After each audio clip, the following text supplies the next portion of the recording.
And so the experience of being someone who has their act together in so many ways, but except for that one thing. Except for that one thing. All right? And it can drive you nuts. I can't tell you how many times I'm in an intake session with a young man, and their parents, I always have the parents brag about the kid in the intake session. The parents just, oh, he's the bad job. They just go off. The kid's all, ah. And as soon as the parents leave the room for a few minutes, they burst into tears. And they go, nobody gets it. Nobody understands. Nobody knows how horrible this is. Okay? And so, having my own version of those experiences, it suddenly occurred to me that I am in the field of psychology. Why don't I just study it? I could just study. Why do smart people do stupid things? I don't really care to watch or to study why stupid people do stupid things. That's what YouTube is for. Okay?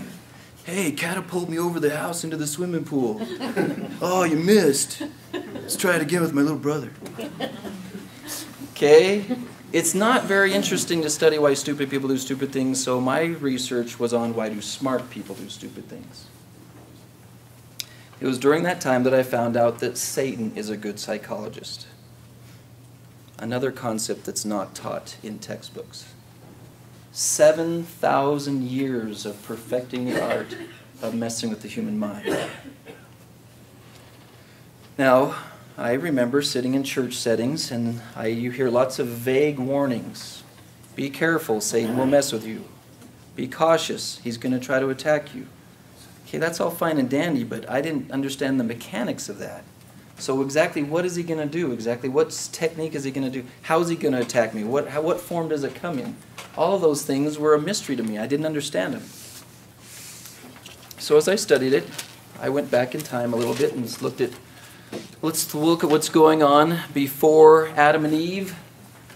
Anybody know what's going on before Adam and Eve that involved the dark side? I'll become conversational now, and you have name badges so I can actually call you by name. What's going on before Adam and Eve? War in heaven. Okay, we have this entity, this guy, who finds himself in a position where he's the leader of a very large portion of that army, fighting against the other side. And so it occurred to me that not only is he a skilled psychologist, but perhaps he's also a skilled military strategist. That's a little uncomfortable of a concept. And so, if you were the leader of a large army versus another large army, who would you kill first? Dave? Their leader. Why?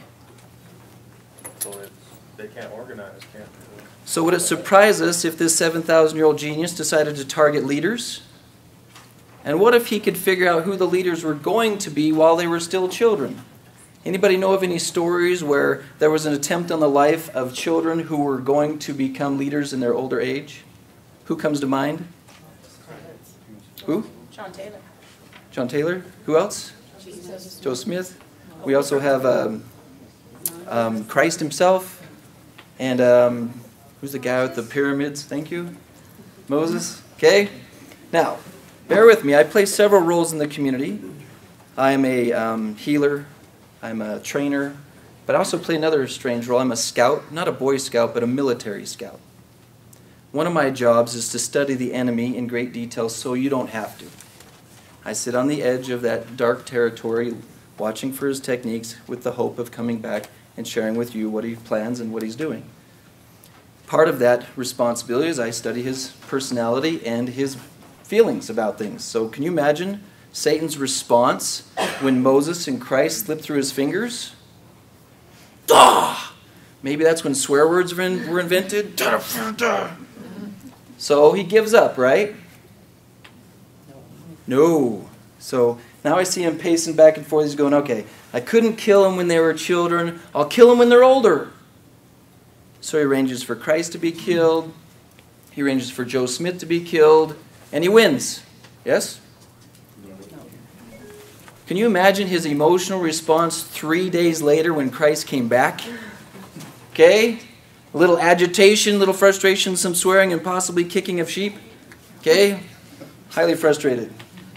So, of course, he gives up, yes? There's 2 chairs over here. Alrighty. Now, time starts to proceed on. Things keep moving forward. Perhaps you've heard the rumors that in the final days there's going to be a wave of the noble and great ones, that there's going to be spirits that were held for the final days that are better than we've ever experienced, leaders by numbers. Okay, and so this probably intimidates the dark side, right? And so he gets overwhelmed and gives up. Yes? So then he ponders, I can't kill them when they're children. I even thought about that. How do you get the modern political leader to arrange for babies to be killed in mass? I was thinking, could he do that to Obama? Anyway, I don't have a lot of political information, but you have to cut that part out, okay, Levi? Okay. I can't kill them when they're children. I can't kill them when they're older. How am I going to wipe out the leaders of the final generation? What's the strategy that will do that? I see him pacing back and forth until he discovers the concept of addiction. Okay? Perhaps many of you have seen it, whether it's your spouse, whether it's one of your children. You see them, as Karen described, you see them on the path of amazingness. You see them on this journey to greatness, and then something starts to go wrong. Something happens to them. Something starts to mess with their heads, and you can't quite put your finger on it. As a mom, you sense it really early going, something's weird here. Something, the Shakespearean phrase, something wicked this way comes. I don't know what's going on, but something's wrong here. And that starts to freak you out.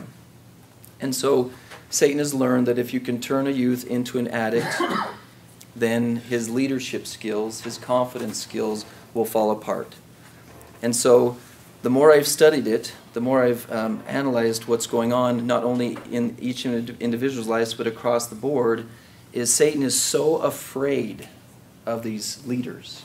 He's so afraid of them that he has to come up with some sneaky psychological technique to convince them that they actually aren't leaders. You see, if I was a deviant person, I even studied deviant military psychology like Hitler and stuff like that, if I could pinpoint the leaders of the other side and put them in barracks and every day point out to them what's wrong with them, point out to them why they're broken, point out to them all the mistakes they make, if they get to age 18 years old and they are convinced that by identity there's something seriously wrong with me, what will that do to their leadership confidence for the next 80 years? You don't have to put much work into slowing them down because they'll slow down themselves. And so that's why I've targeted this adolescent group. The resources are available for other ages, but to make sure they can win this war by the time they're 18, 19 years old is my primary focus so that they can continue to learn for the rest of their lives. All right, I hope that helps you understand why the dark side is approaching it this way and that he's not attacking the broken ones, but the warriors, the heroes. Okay? Now let's talk about technique, satanic technique. One of the things that concerns me sometimes when I'm in church-type settings and people are describing satanic attacks on people, the teacher will ask, so who would like to share the most recent temptation they received from Satan? Don't come this morning. What's that? Not to come this morning. Don't come this morning. There's one right there, okay? Now, a lot of the times when they're talking, I still hear people describing the ones that are kind of like as sophisticated as the way the British fought the Revolutionary War, with bright red coats, standing in straight lines, wondering why they have bullets in their forehead. Okay, who came up with that fighting strategy?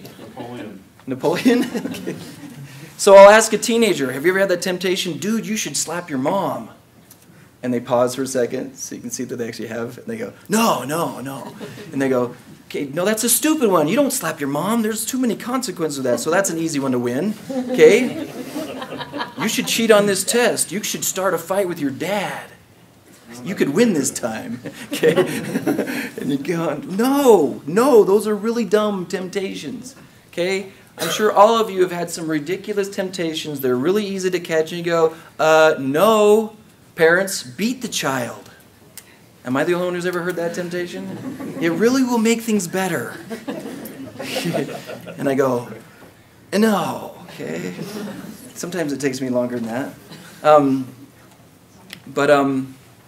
So let's move forward in time to more of a Vietnam style of fighting. Anybody got a Vietnam student or experience? What's it all about? What's the fighting style in Vietnam? Guerrilla warfare. And what's that all about, guerrilla warfare? It means high entry, deceptive, setting traps, approaching it any way you can to take advantage of the enemy. Thank you. There's lots of sneakiness, right? Any way but a frontal attack. Anything but a frontal attack. As you describe that, could those not be the exact terms used to describe a satanic attack? Okay, so let's give an example of one of those. Let's say, what's your name? Dallin. Dallin, okay. How old are you, Dallin? 21. Ooh, perfect age, okay. Dallin, let's say that you just finished boot camp back in 1969, 70, and you are like the man of your troop, okay? So obviously you became the leader, right? Naturally, okay. And so they fly you and your guys over to Vietnam and tip the helicopter sideways and dump you out because they're not going to stick around. They're fly off really fast. But you're not afraid, right? You're the man. Anyway, so before your bags can even be unpacked and your guys, the captain who's been there for a while runs up to you with his helmet on crooked and he's all haggard. Ah! You know, dude. Okay? And you go, and he says, hey, take your men, drop your stuff. See that mountain over there? Take your men, go get it. Yes, sir. So you got your flamethrower in one hand, your machine gun in the other hand. And you're just blazing a trail and your guys are right behind you. You are almost there to that mountain. When the enemy steps it up a notch and scares you down into a bunker. So now him and his men are in a bunker and then trying to decide what to do when your radio crackles. Sounds like there's some guy from Texas on the other line. Hey, soldier, looks like you're in a bad way. Really? Are you going to help me out here or make fun of me? Oh, yeah. If you just take your men and go here, you'll be just fine. Okay? Thank you. So you start following his instructions. You're halfway out. The enemy jumps out of the bushes, kills all your men, and right before their leader slits your throat, he shows you the American radio he stole the other day and talks to you as if he's from Texas. Is that fair? Interesting question, right? Is that fair? What's your response to that, Dallin? Anyone? Depends on what side you're on. Yeah, it's fair. We're doing All's it. fair in war. What's that? All's fair in war. Can you imagine throwing a yellow flag? Hey, come on, you can't do that. He says, oh, my bad, sorry, and pulls back, right? You see, this gives you an example of Satan's personality, Satan's style. He doesn't really care about whether it's fair or not. In fact, if you've been trying to study psychology for any time now, whether you're a layman or not, you have heard the concept called negative self-talk. Who's heard of that concept, negative self-talk? Okay? I would like to propose to you that there's no such thing. There's no such thing as negative self-talk. What if, like with this radio story, what if Satan figured out how to talk to you in your own voice in your head? In your own voice in your head. Is that fair? To him. No. And so one of the things that we do when we train people is we train them to use the spirit of discernment to recognize the voice in the other line. Since I started teaching this, someone told me about how in the war, I'm not sure which one it was, where Morse code was invented and was used, that in order to keep from being tricked by someone intercepting the notes and then sending different notes, they had someone who memorized the cadences of the different operators, and they could almost feel or sense if a different person was running the ticker. Okay? That kind of sensitivity is required if you're going to know what's going on in your own head. So we train people, we train youth, we train people to have an extremely high sensitivity towards what's going on inside of their head. Okay? That's one of the satanic attack methods. That's a scary idea, right? Scary idea that someone would be talking inside your head. What if that's not even his best technique? What if he has something that's even better, even scarier? Okay? To understand this most recent, most current way of Satan attacking people, I've written a story. It takes place in Book of Mormon times. It's a Nephite Lamanite story, fight war story. I've submitted it to the church to be published with the next Book of Mormon. They're rejecting me. It will be Alma 64 if you ever get that publication. Okay? In my story, the Lamanites have just finished attacking the Nephites, but they get their fannies kicked again. Anyone surprised? Okay? While they're retreating back to their camp a mile or two outside the city, they're whining and complaining, bandaging their wounds, and swearing oaths that they'll win next time, although they have no idea how. Any of you athletes ever go against someone who's enthusiastic but unskilled? Okay, it's a little annoying. I was a wrestler. We won't go into those stories. Okay. So, while they're out there in their camp, the Lamanites, one of the nerdy Lamanites, if you can imagine a nerdy Lamanite with his thick glasses, his pocket protector, and his loincloth hyped up to his rib cage. Everyone got that image in your head? Okay? Something you want to get out of your head? He comes running up to his leader and says, hey, I just found this really cool plant. If we rub it in the water source of the Nephites, we could get them stoned. How cool would that be? Okay? Lamanite, or the captain of the Lamanite says, I don't even know what that means, but I don't have a better idea. So let's try it. So they find the stream of water that goes down to the Nephite city, and they start rubbing this plant in the water. Not too much. How come? They'll notice it. We don't need them to notice it. So they do this for like 5 days. In the meantime, Captain Moroni's in the city with his men doing their push-ups and their sit-ups and running laps and chucking spears at each other, getting all hot and sweaty, drinking the water. 5 days go by, and the Lamanites decide it's time to charge on the city. Here come the Lamanites. Charge! Captain Moroni sees them coming, turns to his men. Charge! Looks behind him and sees, let's do this, boss. Bring it on. Okay? Why are his men acting like that? They're stoned. Okay? So Captain Moroni does what he normally does and says, come on, guys, fight harder. Will that solve the problem? No. Come on, guys, concentrate. Fight smarter. Will that solve the problem? No. Sing a hymn? No. I've always tried to imagine a room full of guys smoking marijuana trying to sing hymns. That'd be kind of funny. Anyway. But do you notice anything familiar about these three solutions that are being proposed? How many times have you seen someone who deals with such issues and you start with, you need to fight harder, you need to concentrate and fight smarter, or you need to sing a hymn? That's all you got to do and you can beat this. All right? That can work with someone who's not an addict yet. But if a person reaches the level of addiction, then that's not going to be sufficient. It's not going to cover the problem. So why won't it work? Needs sobriety. They can't be stoned. If you're stoned, your brain's not going to work right. So this is where if I'm doing a one-on-one with somebody, I'll walk back with them and say, think back to the last time you had a lost battle. Now let's talk about a lost battle by definition for a second here. Because if you're here and you're thinking, I'm so glad I'm learning this for somebody else, I want you to look in your own history banks and find the last time you did something against your value system. The last time you promised yourself you would do something, but you didn't follow through on it. Or you promised yourself you wouldn't do something, and you did it anyway. Our definition of a lost battle is any time you behave contrary to your value system. So if you want to make this presentation very interesting to you, I want you to take like 15 seconds. For some of you, it might take an hour to find a weakness. Okay? But take a second, and in the corner or the margin of your paper, if you're taking notes, or in the corner margin of your brain, think of something that you have not perfected yet, something that you really want to do but haven't been able to do. A common one is like exercise, practice an instrument, stop beating your children, something like that. And think about that and put it in the corner.